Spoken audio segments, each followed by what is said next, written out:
함께 기도드리겠습니다. 하나님 아버지,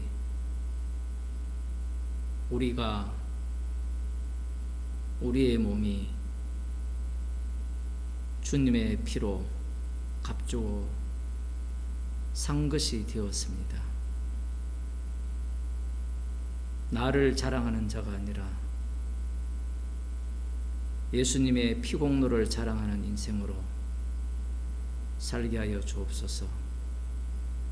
우리에게 닥치는 모든 일들이 예수님의 피 공로만을 자랑케 하기 위한 주님의 조치이고 환경 조성임을 감사함으로 받게 하여 주옵소서. 예수님 이름으로 기도드리옵나이다. 아멘. 하나님 말씀 마태복음 26장 57절에서 68절 말씀을 보겠습니다. 신약 성경 48쪽입니다. 제가 읽어 드리겠습니다.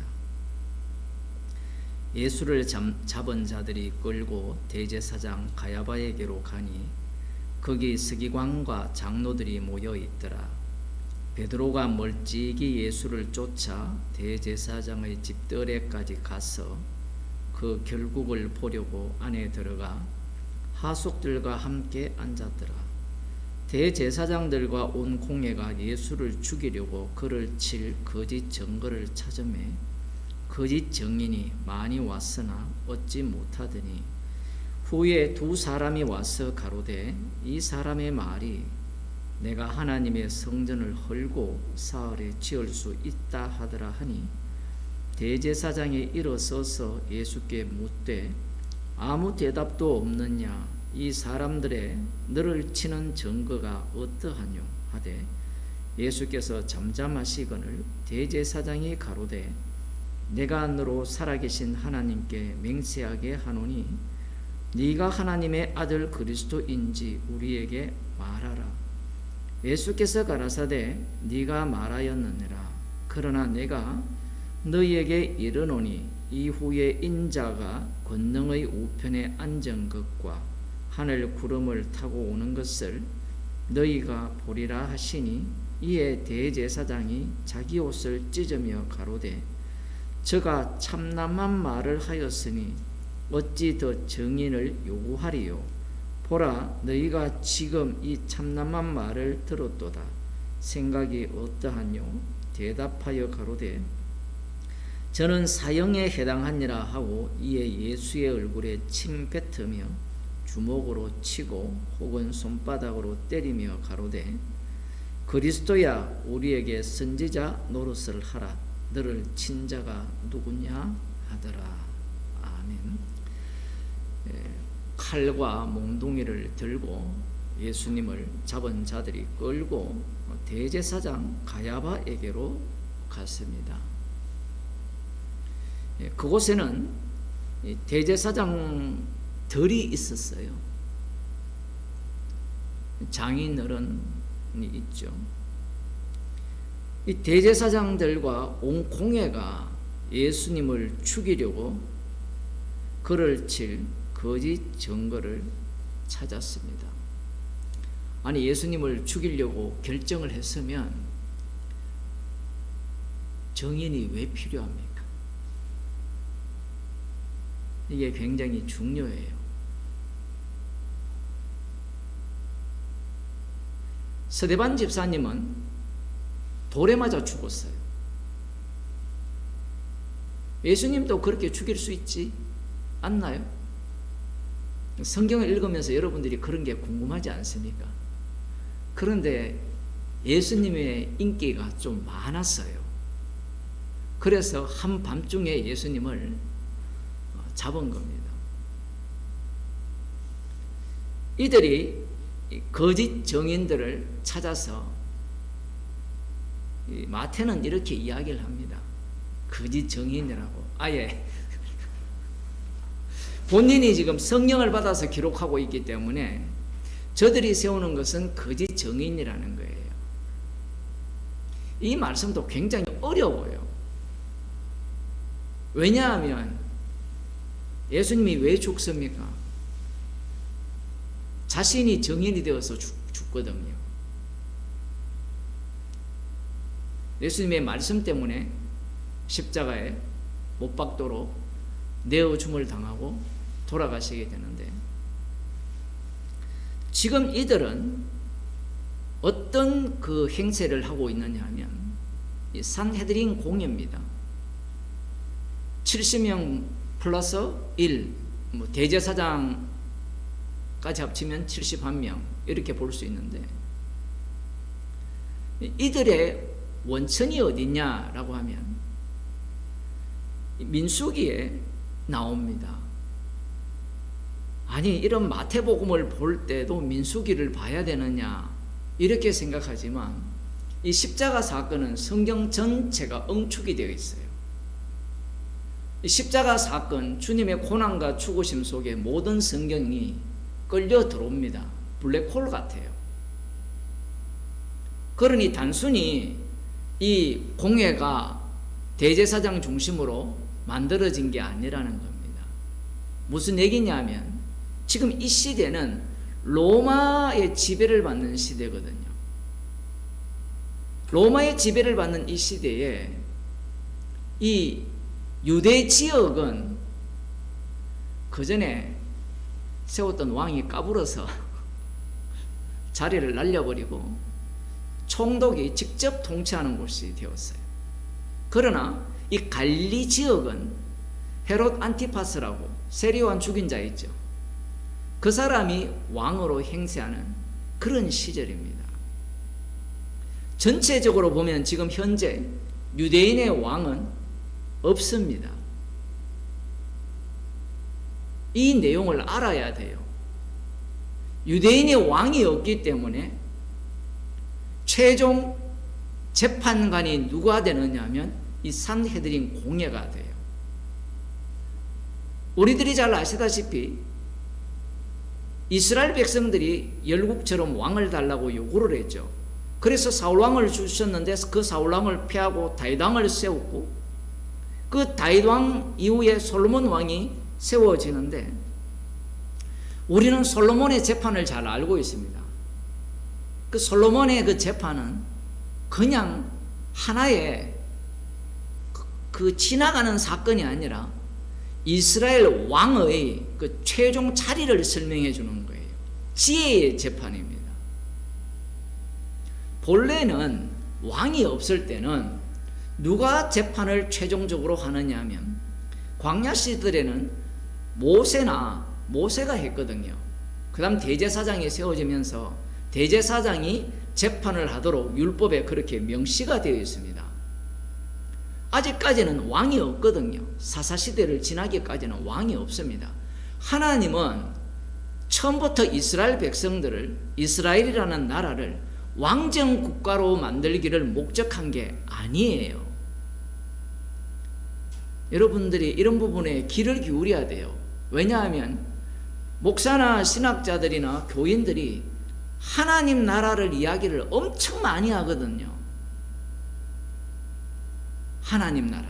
그러면 사람들이 그런 이야기를 하면 눈을 동그랗게 뜨고, 야, 신기하네, 놀랍네, 그런 이야기로 빨려드는데, 하나님이 처음 만드신 이스라엘은 제사장 나라예요.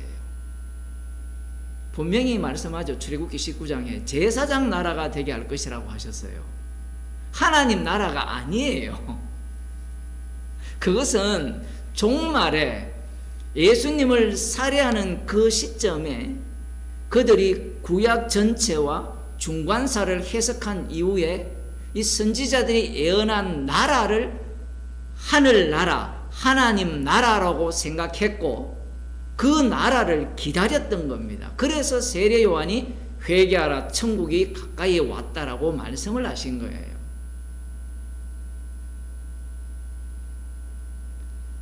본래는 이 재판관이 대제사장 중심입니다. 제사장 중심이에요.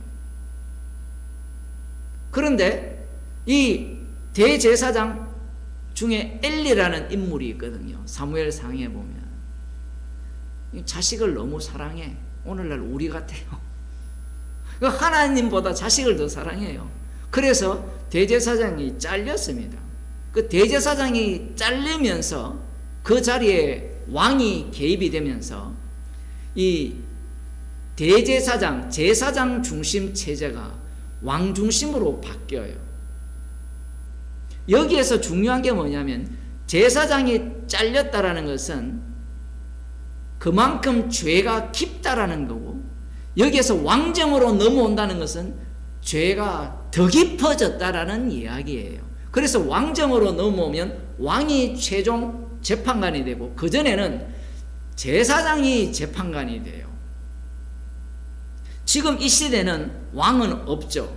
왕이 없으니까 어느 시대로 돌아갔느냐 하면 제사장 시대로 돌아간 거예요. 광야 시대와 비슷하다고 볼 수 있습니다. 예수님도 비슷한 말씀을 해요. 저들이 율법을 장악하여서 어느 자리에 앉았다고 합니까? 모세의 자리에 앉았다라고 하죠. 모세는 없거든요. 그런데 대제사장들과 이 공회원들을 중심으로 그들이 율법을 장악하여서 그들이 재판관이 된 거예요. 이 당시에 정책이 어떤 정책이었냐 하면 정치적인 부분은 이 총독 관할입니다. 종교적인 부분에는 자유권을 주는 거예요. 쉽게 말하면 저들의 풍습에 대해서는 건드리지 않습니다. 정치적인 문제에 대해서만 이 총독 관할하로 둔 거예요. 그래서 지금 이들이 예수님을 이 율법 위반자로 만들어서 이 로마 제국에 넘겨가지고 사형을 차도록 해야 되는데, 율법적인 부분이 먼저 판결이 나야 돼요. 율법 위반자로. 요걸 지금 처리하는 중인데, 이 처리하는 자들의 위치가 어떤 위치냐면 방금 말씀드린 왕이 없기 때문에 이들은 지금 이 종말 때에 마치 이 광야 시절에 하나님께서 제시해 주신 그러한 어떤 이 율법의 재판을 갖고 재판을 하는 거예요. 민수기 11장을 보면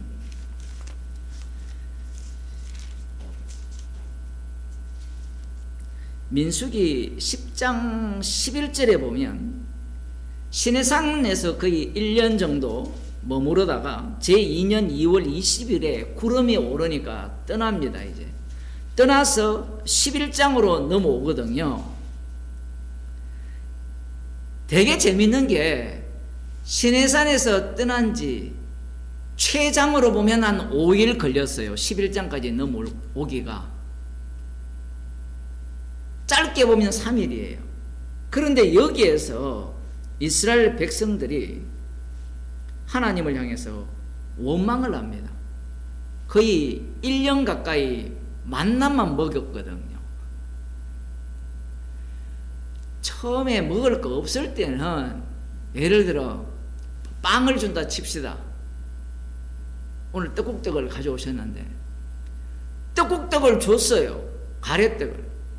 너무 맛있게 먹죠. 며칠 갑니까? 서서히 옛날 생각이 나는 겁니다. 며칠 지나지 않았어요. 시내산이 어떤 산입니까? 불 붙는 산이었고 하나님에 의해서 심판받은 그 지점이잖아요. 3일밖에 안 됐어요. 그러니까 우리들이 이 말씀을 들을 때 착각을 하지 말아야 돼요. 지식 하나 얻어 들었다고 내 신앙이 견고할 것이다. 그건 망상이에요. 망상. 체험, 은혜 받았다. 자기에게 속지 말아야 돼요. 성경을 안 읽는 이유가 뭐냐면 이런 내용을 보기 싫은 겁니다. 나는 저들보다 더 뛰어나다고 생각하는 거예요. 그런데 여기에 보면 이들이 원망을 하니까 모세가 이렇게 얘기합니다.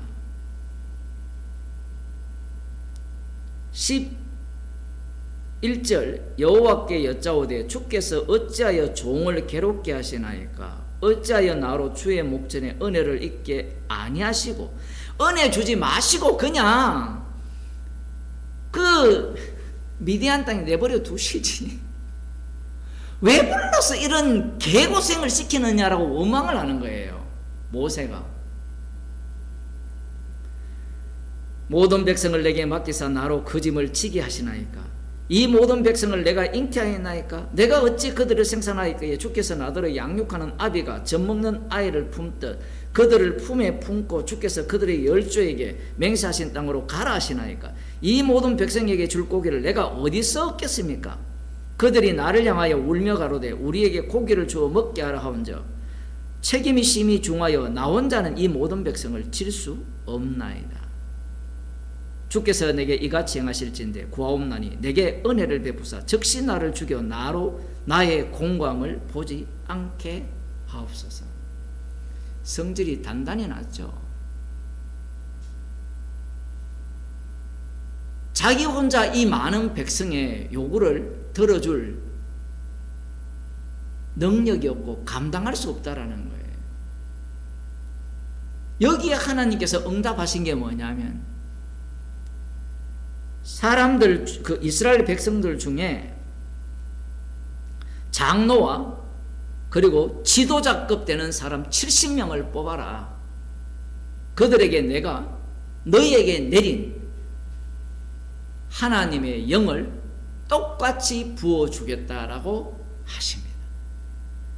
그러니까 산헤드린 공회의 출처가 원천이 여기에 있어요.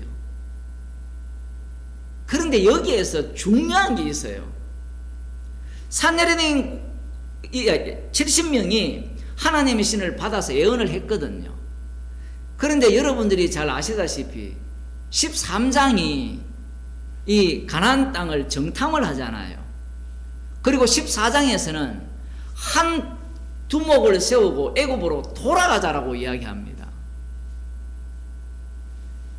요수아와 갈렙이죠. 처음에는 갈렙입니다. 갈렙과 요수아 외에는 뭐 모세도 있지만 모두가 다 돌아가자고 해요. 그런데 여기에서 하나님의 신이 임했던 70명의 그 장로들이라 칩시다. 그들은 뭘 했을까요? 자, 다시 말씀드립니다.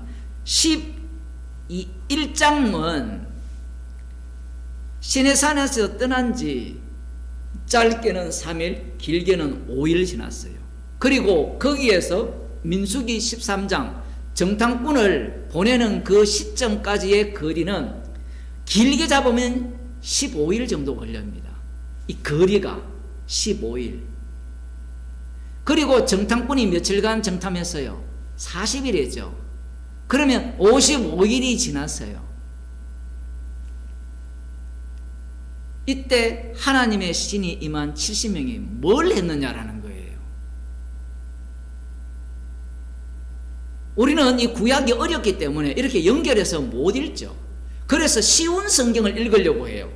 신약에 나오는. 신약에 오늘 본문을 한번 보겠는데 그게 쉬운지 어려운지 한번 봐야 돼요. 신약 성경은요, 어려운 정도가 아니고 아예 불가능한 이야기입니다. 뭐 이해 못해요. 제자들이 예수님의 말씀을 하나도 이해 못하잖아요. 이 70명에 대해서 이 산헤드린 공회가 자기들이 그걸 만든 거예요. 모세는 없죠. 모세는 없으니까 자기들 전체가 모세의 자리에 앉는 겁니다. 율법의 결정권을 자기들이 갖는 거예요. 그런데 이들이 13장에 일어난 14장에 일어난 그 대반역 사건을 알아요, 몰라요? 알죠. 이게 중요해요. 이들이 성경을 볼 때 어떻게 보느냐 하면 이 유대인들이거든요. 바리새인과 산헤드린 공회, 서기관들, 사두개인들 성경을 볼 때 교훈으로 본다라는 겁니다. 교훈의 특징이 뭐냐 하면 자기 반성이에요. 반성하는 겁니다. 하나님의 말씀은 계시거든요. 그건 다 한 번씩 들어보셨죠? 그런데 사람들이 계시라는 말을 어떻게 받아들이느냐 하면 교훈으로 받아들여요. 어떻게 교훈으로 받느냐? 디모데후서 3장 16절을 한번 보겠습니다. 유명한 말씀이죠. 모든 성경은 하나님의 감동으로 된 것으로 교훈과 책망과 바르게 함과 의로 교육하기에 유익하니, 이 교육이라는 단어가 징계라는 단어인데, 사람들이 이 말씀을 보면서 이는 하나님의 사람으로 온전케 하며 모든 선한 일을 행하기에 온전케 하려 함이라, 이렇게 말씀을 하니까 이 말씀을 어떻게 해석하느냐 하면, 하나님의 말씀은 하나님의 감동으로 되었죠, 모든 성경은. 그러면 이 성경이 어떠하냐? 교훈과 책망과 바르게 함과 의로 징계하기에 유익하다, 이렇게 이야기를 하면 이 말씀을 어디로 끌고 가야 돼요? 십자가로 끌고 가야 되는데, 이걸 뒤에 보면 하나님의 사람으로 온전케 한다라는 이 말을 어떻게 듣느냐 하면 바리새인처럼 해석을 해요. 하나님의 사람처럼 온전케 되면 사도 바울처럼 죄인 중에 개수가 되는데, 이런 이 디모데후서가 얼마나 어려웠냐 하면 그 정도로 어려워요. 디모데후서의 해석의 1차적인 해석은 누가 하느냐 하면 바리새인과 서기관이 합니다. 그들이 해석을 하는 게 오늘날 기독교인들이 하는 해석이에요. 목사들이 하는 해석입니다. 하나도 안 어렵거든요. 그런데 하나님의 사람으로 온전케 하는 게 뭐냐라고 이야기를 하면, 그 온전 개념을 바리새인들처럼 율법대로 사는 것, 하나님의 말씀에 순종하는 것, 이렇게 생각을 해요. 여기에 나오는 교훈을 그렇게 받아들이는 겁니다. 계시라는 것은 하나님 자신을 드러내는 거예요. 무슨 얘기냐면, 창세기를 보면 하나님이 천지를 창조하시고 빛이 있어서 할 때 빛이 있었잖아요. 그 자체가 하나님의 자기 계시예요. 사람을 만들었죠. 따먹지 말라, 하나님 자신의 계시예요. 그런데 인간들은 이걸 어떻게 해석하느냐 하면, 나를 위해서 뭔가를 교훈하기 위해서 주셨다라고 해석을 하는 거예요. 그 해석을 누가 먼저 하느냐 하면, 이 예수님을 살해한 남은 자 유대인들이 그런 식으로 해석을 하는 겁니다. 그래서 자기들의 그 사내들인 공회가 이 성경을 연구를 할 때, 자기들이 만일에 가나안 땅 그 정탐꾼들이 돌아와서 10명이 악담을 할 때 있었다면 어떤 반응을 했을까요? 이 산헤드린 공회가 당연히 갈렙과 여호수아의 말을 들었다라고 확신하는 자들입니다. 하나님께서 놀랍게도 이 마지막 때에, 마지막 때입니다. 지금도 마지막 때고 예수님이 오셨다는 것은 마지막 때예요. 인간들이 말하는 마지막 때와 달라요. 요한계시록 해석 자체가 다 엉터리이기 때문에, 이 마지막 때에 어떤 집단을 남겼느냐 하면 산헤드린 공회를 만들도록 하나님께서 그 상황을 조성하신 겁니다. 그들이 모세의 자리에 앉아서 판결을 내리는 거예요. 그러면 이들이 왜 예수님을 죽이려고 합니까? 왜 예수님을 죽이려고 해요? 야, 이게 말씀이 얼마나 이게 무서우냐 하면, 율법의 의로는 흠이 없는 자가 바리새인들이었잖아요. 그런데 예수님께서 사람들에게 인기가 있잖아요. 인기가 있으니까 율법의 의로 흠이 없는 자에게 어떤 마음이 생겼어요? 이웃을 어릴 때부터 사랑하며 살았잖아요. 그런데 예수님을 보니까 시기가 생겼어요. 와, 이거 정말 놀라운 일이 아닙니까? 그래서 예수님을 죽이려고 하는 거예요. 시기가 나서. 다른 이유가 없어요. 자신들은 어릴 때부터 율법의 의로는 흠이 없이 살았는데, 예수라는 작자가 와서 인기가 조금만 있다가 말면 자기들의 그 지배계층, 자기들의 인기보다는 못하잖아요. 그런데 많은 사람들이 계속해서 눈덩이처럼 불어나니까 이들이 시기가 나서 죽이려고 하는 겁니다. 교훈으로 본다? 택도 없는 소리예요. 그래서 성경을 교훈으로 봐서 우리가 이렇게 살아야 됩니다, 저렇게 살아야 됩니다, 백날 해보세요. 오늘 제가 여기까지 한 3km 되잖아요. 걸어오면 추울까요? 안 추울까요? 안 추울 거야, 안 추울 거야. 백날 해도 추워요. 청도는 지금 영상 10도라는데 여기는 영하 한 5도 넘거든요. 바람까지 부니까 강바람이 불어오잖아요. 또 여기도 안 돼요. 그거 교훈이라는 것은 아무짝에도 쓸모가 없어요. 교훈이라는 것은 뭐 광주 사태가 역사적 교훈에 의해서 계엄을 막았다고요? 그러면 그 교훈이 계엄을 일으킨 사람에게는 교훈이 돼야 안 돼요? 안 된다니까요. 오히려 그걸 이용할 뿐이에요, 인간은. 그러니까 교훈이라는 말 자체가 나를 위해서 사용하는 말이에요, 언어 자체가. 성경에 말하는 교훈은 그런 의미가 아닙니다. 지금 이 산헤드린 공회가 이 구약을 꿰뚫고 있으면서 성경을 어떤 식으로 해석해 왔느냐면 교훈으로 해석해 오면서 그 교훈의 특징은 나 중심의 해석법이었던 거예요.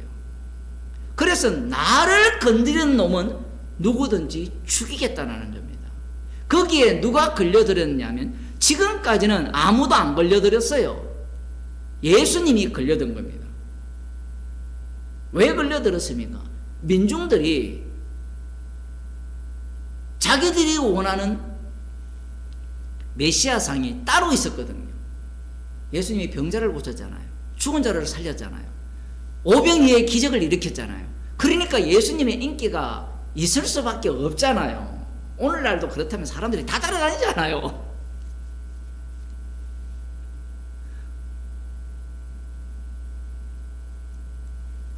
그러니 예수님에 대해서 시기가 난 겁니다. 시기가 나서 죽이려고 한 거예요. 그런데 이 자기들 마음대로 죽일 수는 없어요. 자기들에게 예수님을 죽일 권한이 없기 때문에. 그래서 이 거짓 정인들을 세워서 사실은 참 정인이거든요. 참 정인이에요. 우리 같으면 거짓 성인 세우려면 쉬워요. 돈 주고 사수하면 되잖아요. 안 그렇습니까? 이 율법이라는 게 얼마나 허접하냐 하면, 제가 목사가 이런 말을 했다고 또 입갖고 시비 거는 사람이 있을지 모르지만 얼마나 허접하냐 하면, 두세 정인의 입으로 정창케 하여서 두세 정인이 그 문제에 대해서 그러하다면 재판관이 그것을 듣고 판결하라는 거예요. 예수님도 똑같이 말씀했죠. 예수님도 그 사람이 듣지 아니하면 처음에 개인적으로 권면하다가 또 듣지 아니하면 두세 사람 정인으로 하다가 그럼 교회에 가라 했잖아요. 그죠? 그런데 이 말씀이 얼마나 이 허점이 많은가 하면, 두세 정인이 짜면 어떡할 겁니까? 그러면 교회 전체가 짜버리면 어떡할 거예요? 여러분들이 교회의 문제들에 조금만 관심이 있으면 그런 일들을 쉽게 볼 수 있습니다. 요즘 분명히 목사가 잘못했고 교회가 잘못했는데 교인들이 다 짜버려요. 나 저 편이다. 그러면 그쪽이 진리가 돼요. 그걸 우리가 뉴스로 보고 있잖아요. 말씀이 그렇게 허점이 많아요. 그게 살아있는 하나님의 말씀이에요. 아니, 하나님의 말씀이라면 허점이 없어야 되지 않습니까? 그게 악마가 준 마음이에요. 허점이 없어야 된다는 그 논리를 방금 이야기했던 그 허점의 자리를 노려서 그 자리를 차지하게 되면 우리 목사님, 우리 교회의 신학은 완벽해라는 것이 구성이 돼요. 그게 이단들입니다. 사이비들입니다. 좀 어렵지만 이해하셨죠? 성경은 허점이 많아요. 바리새파가 생기고 사두개파가 왜 생깁니까? 해석하기 나름이잖아요. 하나님의 말씀이라면 하나의 해석이 나와야 되는데 어떻게 바리새파 해석이 나오고 사두개파 해석이 나오고 나중에 예수님 해석이 나오고 어쩌란 말입니까? 그래야만 지옥 갈 자들은 다 지옥 가기 때문에 그래요. 십자가의 피로만 천국으로 인도하시지 인간이 알아서 해석해서 천국 갈 길은 없다라는 것을 미리 바리새인과 서기관을 통해서 다 보여주신 겁니다. 성경 해석을 올바로 해서 천국 보내는 길은 없어요. 그것을 하기 위한 설교예요. 사도 바울이 성령 충만을 받아서 복음을 전했죠. 복음 전해서 구원 몇 명 시켰어요? 0명입니다. 0명. 만일에 사도 바울이 전해서 구원했다면 은혜로 구원된 게 아니에요. 사도 바울이 전했고 그 전한 걸 네가 듣고 네가 믿어서 구원 얻었다가 되지 어떻게 그게 은혜가 됩니까? 은혜를 설명하기 위해서는 나가 들어가요. 나가 그 자리에 요소에 들어가면 복음을 전하는 보내심을 받은 자가 있고 전하는 자가 있고 듣는 자가 있고 입으로 시인하고 고백하고 마음으로 믿고 이 전체 절차가 어디에 소속되느냐 하면 십자가에 소속이 돼요. 십자가에 포함이 되면 이 모든 것들은 부정당해요. 주님이 그렇게 일을 한 거예요. 그래서 사도 바울이 복음 전에도 한 사람도 안 믿는 경우가 있잖아요. 사도행전을 보게 되면 말년에는 믿었다 했는데 다 배반하잖아요. 왜 그러냐 하면 복음의 능력은 십자가이신 그분이 홀로 다 이루어내시지 복음을 전하는 자가 성경을 잘 가르쳐서 진리의 체계를 잘 짜집게 했기 때문에 생명의 길로 인도하는 게 아니에요. 그러면 목사님의 논리라면 아무렇게나 해도 됩니까? 아무렇게 해도 안 돼요. 말귀를 못 알아듣죠. 지금 이들이 종교적 권리를 갖고 예수님을 사형에 처할 수 있는 그러한 어떤 증거를 잡으려고 합니다. 나름 자기들도 법대로 하려고 하죠. 그런데 제가 방금 말씀드렸잖아요. 쉽게 거짓 증인들을 세우면 되잖아요. 안 세우죠. 안 세워요. 거짓 증인들이 왔는데 확실한 증거를 못 얻잖아요.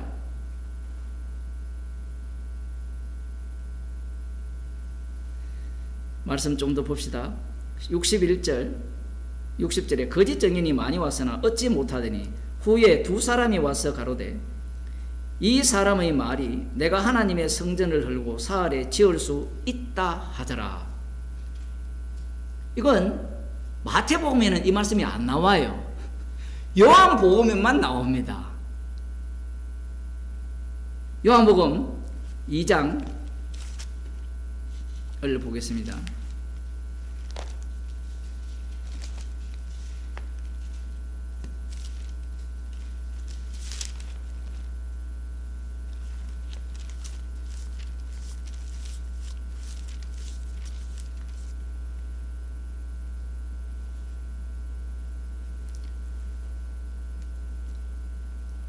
19절에 보면 예수께서 대답하여 가라사대 너희가 이 성전을 헐라 내가 사흘 동안에 일으키리라.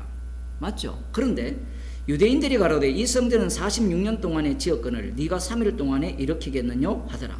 예수님은 그 21절에 보면 성전된 자기 몸이에요. 몸, 소마입니다. 소마. 지금 육체로 되어 있으니까 사람들이 헷갈리는데 예수님이 자기 몸된 성전을 두고 하신 말씀이에요.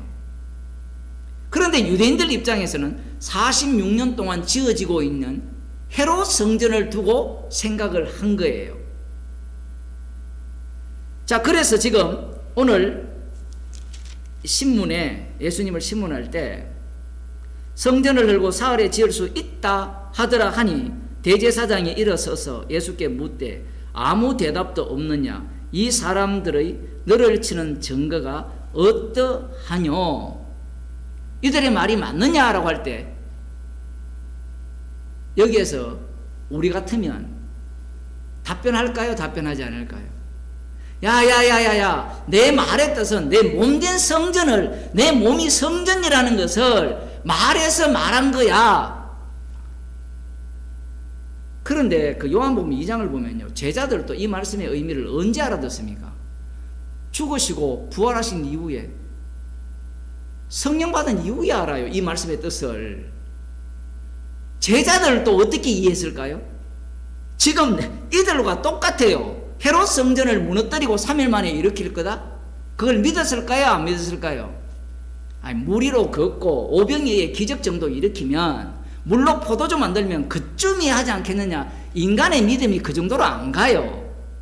인간이 되게 웃기는 게, 죽은 자는 살린다라고 믿는데 새하늘과 새 땅을 만든다는 거 안 믿어요.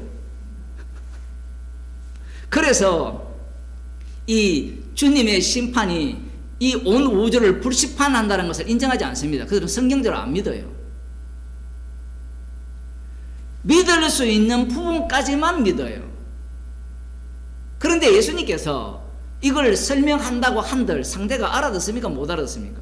못 알아듣고, 그걸 못 알아들으면 예수님을 보고 뭐라 하겠습니까? 네 몸이 성전이라고? 미친놈이라 하죠. 그걸로 끝나요, 이 대화는. 왜냐하면 우리는 지금 예수님의 몸이 성전입니다, 성전입니다, 성전입니다 하도 세뇌당해가지고 성전이라고 그냥 믿고 있어요. 교인들이 예배당을 성전이다, 성전이다 그거 믿고 있잖아요. 성전이 아니라고 아무리 해도. 지금 이 시대에는 성전은 이 물리적 성전밖에 없어요.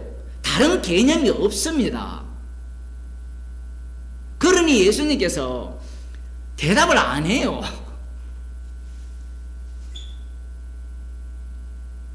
그런데 그 다음 장면을 보면 예수님께서 이런 질문을 하죠. 내가 너로 살아계신 하나님께 맹세하게 하노니 네가 하나님의 아들 그리스도인지 우리에게 말하라. 이렇게 이야기를 합니다. 네가 하나님의 아들 그리스도인지 우리에게 말하라. 자, 그러면 제가 먼저 여러분에게 질문을 하겠습니다. 속으로 한번 답변해 보세요. 네가 하나님의 아들 그리스도인지 우리에게 말하라 라고 했잖아요. 그러면 이 대제사장이 말한 하나님의 아들 그리스도의 의미가 뭡니까? 이게 굉장히 중요해요. 인간은요, 제가 늘 설교할 때 반복하잖아요. 해석자거든요. 해석자입니다. 우리는 이미 이것을 세뇌받아가지고 하나님의 아들 그리스도니까 대제사장 네가 어떻게 생각하든 상관이 없어 이렇게 하고 진짜 하나님의 아들로 보잖아요. 지금 대제사장은 그런 의미가 아니에요. 아니 어떻게 그게 그런 의미가 아닙니까? 마태복음 16장에 나오죠. 베드로가 뭐라 합니까? 당신은 그리스도 살아계신 하나님의 아들이라 했죠. 그런데 예수님이 예루살렘에 올라가 장로들과 서기관들에게 붙잡혀 고난받고 죽고 사흘 만에 살아날 것을 말씀하시니까 베드로가 예수님 멱살 잡고 안 된다고 했잖아요. 그러자 예수님이 뭐라 했습니까? 사단아 물러가라. 너는 하나님의 일을 생각지 않고 사람의 일을 생각한다 했잖아요. 그러면 그 전에 베드로가 한 그 고백의 의미는 사단의 고백이에요. 그 사단의 고백을 어떻게 예수님이 그러면 칭찬을 합니까? 아버지가 알게 했다고 합니까? 맞죠? 아버지가 알게 했죠. 아버지가 알게 했으니까 사단의 고백을 한 거예요. 언제? 성령을 받게 되니까 지 고백이 사단의 고백임이 드러나잖아요. 말씀이 그렇게 복잡하게 되어 있어요. 아니 말씀대로 믿자고. 말씀대로 믿은 자들이 누구냐 하면 지금 대제사장이에요. 유대인들입니다. 성전을 흘러 사흘 만에 일으키겠다. 말씀대로 믿게 되면 어떻게 돼요? 뒷부분에 해석이 없으면 어떻게 됩니까? 새로 성전을 흘고 예수님이 3일 만에 일으킨다 생각하지 않겠어요? 성령을 받기 전에는 그 말씀의 의미를 몰라요. 그래서 지금 대제사장이 네가 살아계신 하나님의 아들 그리스도인지 우리에게 말하라. 이렇게 했을 때 대제사장은요 성경 전문가라 했죠. 출애굽할 때 6월절 어린 양이 필요하고 이스라엘을 하나님의 장자 아들로 만들었습니다. 그리고 봅시다. 사무엘하 7장입니다. 유명한 다윗 언약이 나오는데 이 다윗 언약을 이들이 꿰뚫고 있는데 다윗이 여호와께 하나님을 위하여서 궁을 성전을 지어 드리겠다라고 말을 합니다. 여기에 대해서 하나님께서 내가 언제 집을 지으라 했느냐 라고 하시면서 하나님께서 11절부터 이렇게 말씀합니다. 전에 내가 사사를 명하여 내 백성 이스라엘을 다스리던 때와 같지 않게 하고 너를 모든 대적에게서 벗어나 평안케 하리라. 여호와가 또 네게 이르노니 여호와가 너를 위하여 집을 짓겠다라는 겁니다. 너를 위하여 집을 짓겠다. 여기도 마찬가지죠. 집을 짓는다는 것은 방금 그 대응관계가 맞다면 다윗이 건물을 건축해 준다 했잖아요. 성전을. 그러면 너를 위하여 집을 짓는다면 다윗을 위해 집을 짓는다가 되잖아요. 그런데 이 집을 짓는다는 게 왕조의 의미예요. 왕위의 의미입니다. 그러면 왕위로 끝나느냐? 천만의 말씀이죠. 방금 말씀드렸잖아요. 예수님이 성전 되신다 했잖아요. 그 성전을 짓겠다라는 겁니다. 그 내용을 지금 담고 있는데 대제사장 입장에서는 이 말씀이 그렇게 해석이 안 돼요. 봅시다. 네 수완이 차서 네 조상들과 함께 잘 때에 내가 네 몸에서 날 자식을 네 뒤에 세워 그 나라를 경고케 하리라. 저는 내 이름을 위하여 집을 건축할 것이요 나는 그 나라 위를 영원히 경고케 하리라. 누가 봐도 솔로몬이 성전을 건축해서 성전을 건축할 것이고 하나님이 그 나라 위를 경고케 할 거라 하는 거잖아요. 그런데 나는 그 아비가 되고 그는 내 아들이 되리라. 솔로몬의 그 다윗에게서 난 후손이 하나님의 아들이라 하잖아요. 하나님의 아들. 이것이 에스겔 34장과 연결해 버리면 이스라엘의 목자로 오시는 분이 다윗 왕이거든요. 그 다윗의 후손으로 오시는 분이 하나님의 아들이 되고 그 아들이 그리스도가 돼요. 기름 부음 받은 자가 됩니다. 고레스와 같은 구원자가 되는 거예요. 그러니까 지금 대제사장의 질문은 어떤 의미냐면 그 당시에 제자들이 있죠. 제자들이 생각하는 하나님 나라에 있어서 메시아 개념과 똑같은 의미로 질문을 한 거예요. 네가 하나님의 아들 그리스도냐?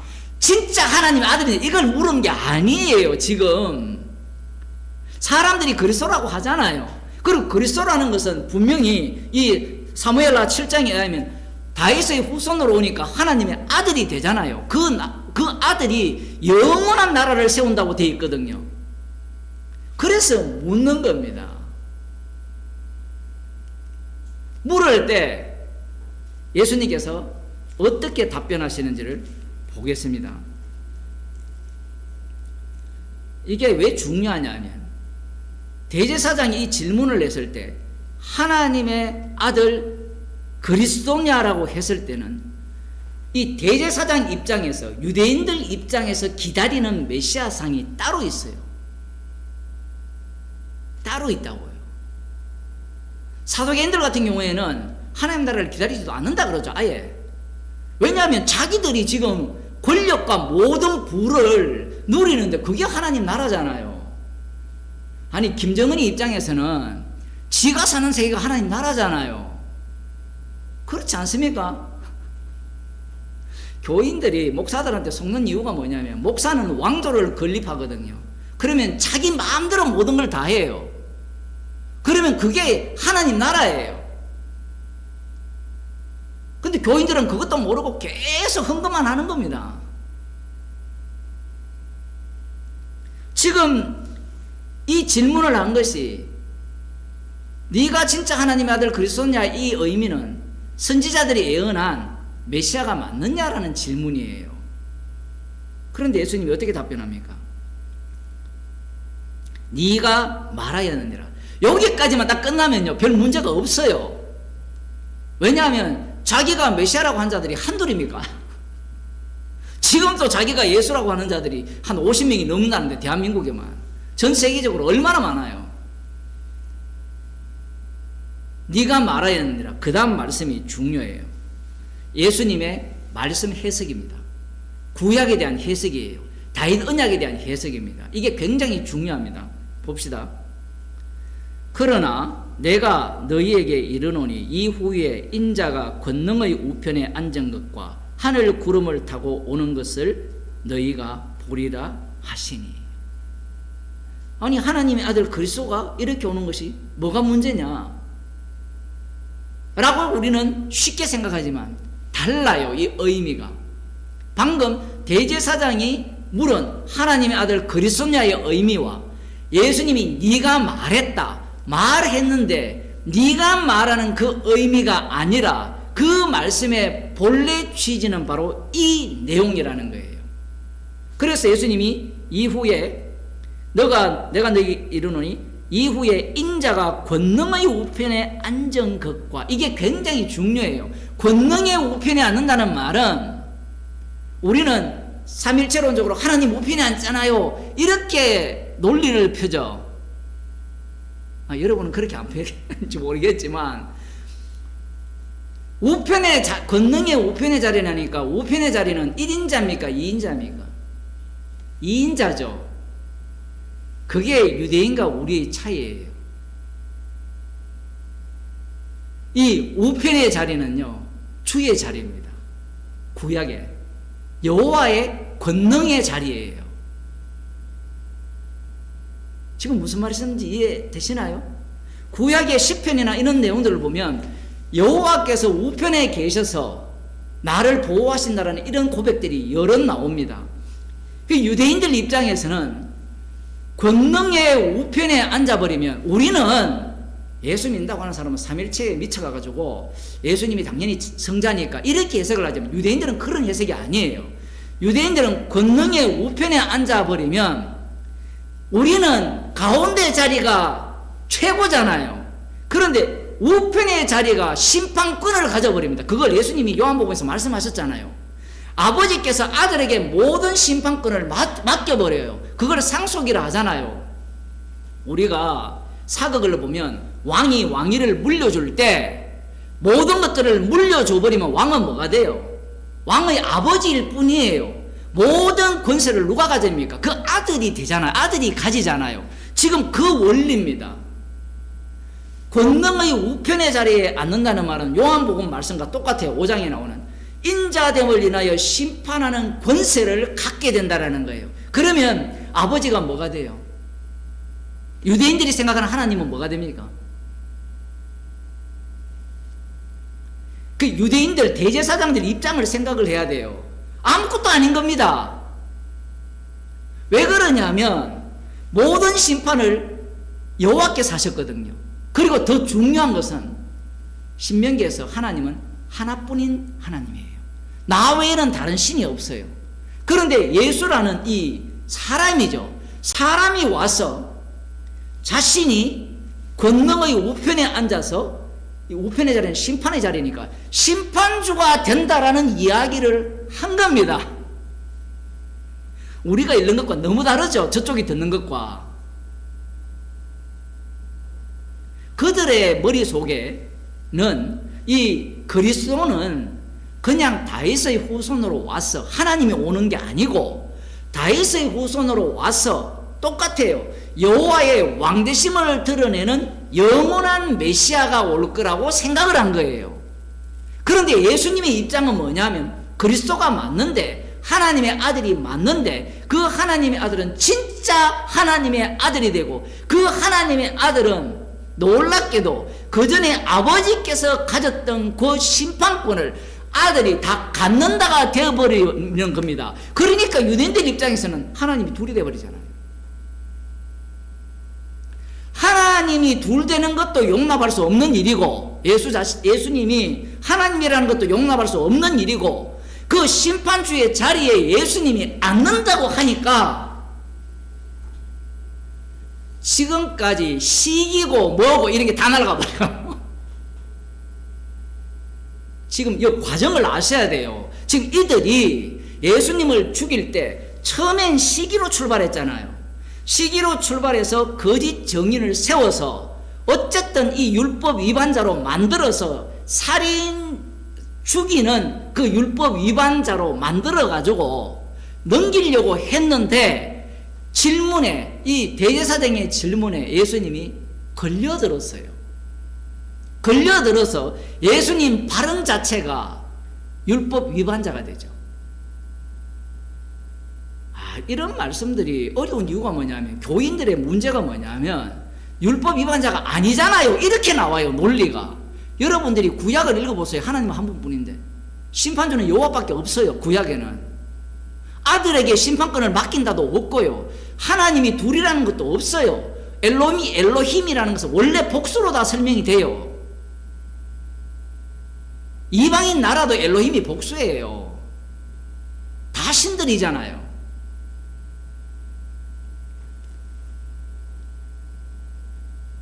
예수님께서 인자가 구름을 타고 온다.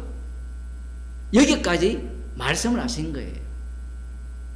그 인자가 누구라는 말입니까?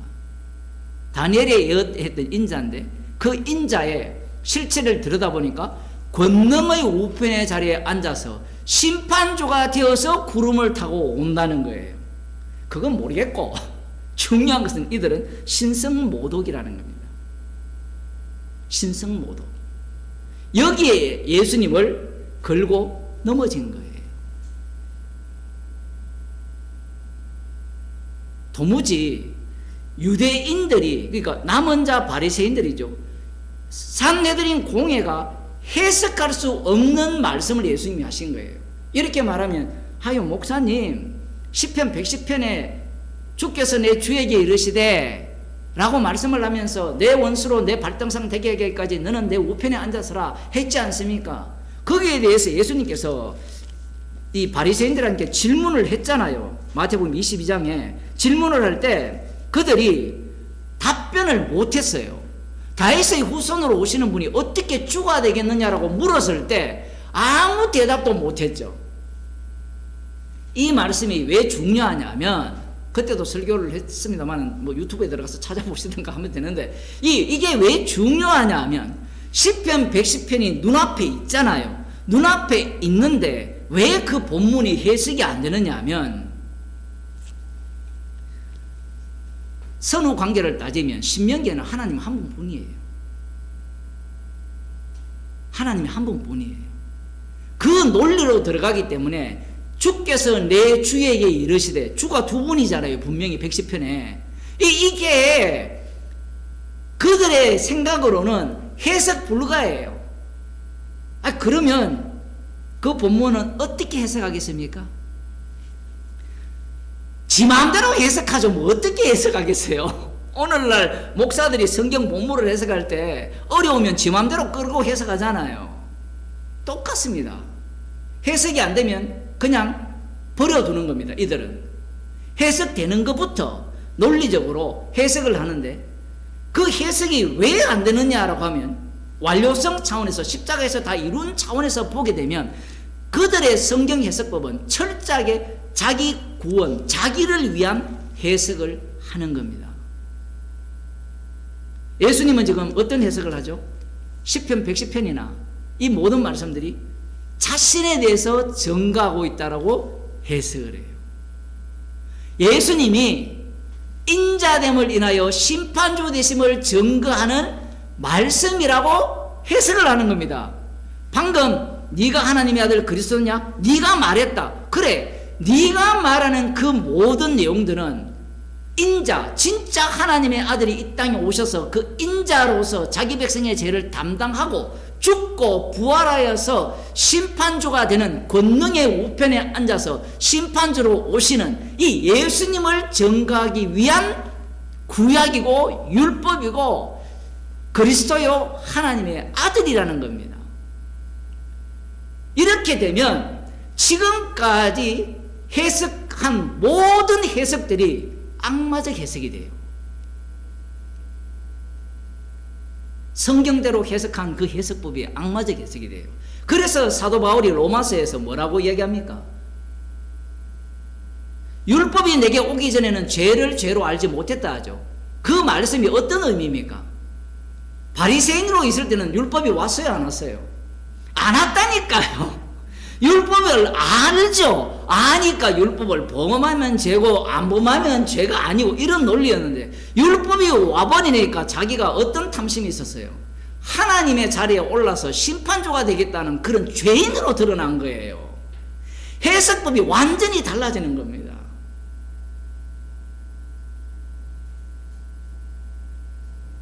성경이 예수님에 대해서 증거한다. 지금 인자되는 그분이 권능의 자리에 오른다. 이것은 바리새인들, 산헤드린 공회 이들이 절대로 받아들일 수 없는 논리입니다. 오늘날 신학도 비슷해요. 예수님보다 더 높은 자리에 하나님을 올려놨어요. 이들은 이것을 어떤 개념으로 생각하는 거면 가장 높은 자리, 덜 높은 자리로 생각해요. 그게 아닙니다. 예수님의 아버지죠. 높고 낮은 개념이 아니라 예수님이 심판주가 되심으로 말미암아 아버지의 주되심을 드러내요. 그래서 예수님으로 말미암지 않고는 아버지께로 갈 자가 없어요. 이 말을 또 오해하죠. 예수님을 통과해서 아버지께 가겠다. 통과해서 가버리면요 다 지옥입니다. 왜냐하면 통과해버리면 그 아버지가 아니기 때문에 그래요.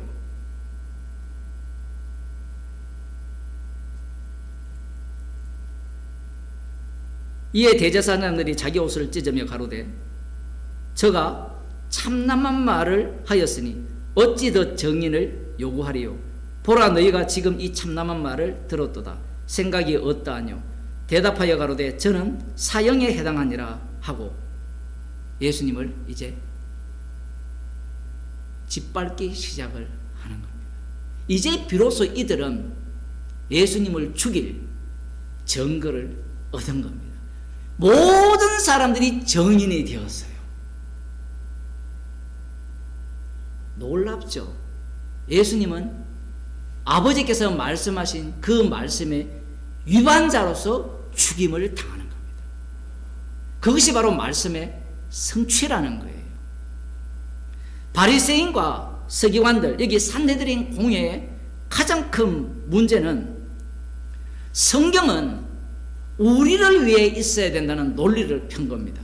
그러니까 예수님 중심으로 십자가 중심, 예수님이라는 이것도 문제가 있는데 십자가, 예수라는 이름 자체가 십자가 담겨있기 때문에 십자가 중심으로 해석하는 것을 용납하지 않는 겁니다. 이것은 오늘날도 똑같아요. 오늘날도 목사나 누가 설교를 할 때 십자가 중심으로 설교하면 침을 뱉습니다. 우리를 위해서 설교를 해달라는 거예요. 우리를 위해서. 그래서 어떻게 설교하느냐 하면 딱 여기까지만 하면 돼요. 네가 말하였느니라. 요 이야기만 해주면 돼요. 하나님의 아들이요 그리스도냐 물으면 네가 말하였다. 무슨 얘기예요? 네 마음이 내 마음이다. 이렇게 해줘야 돼요. 그런데 예수님은 그 죄를 끄집어내요. 그게 성령 받은 사도들의 설교였습니다.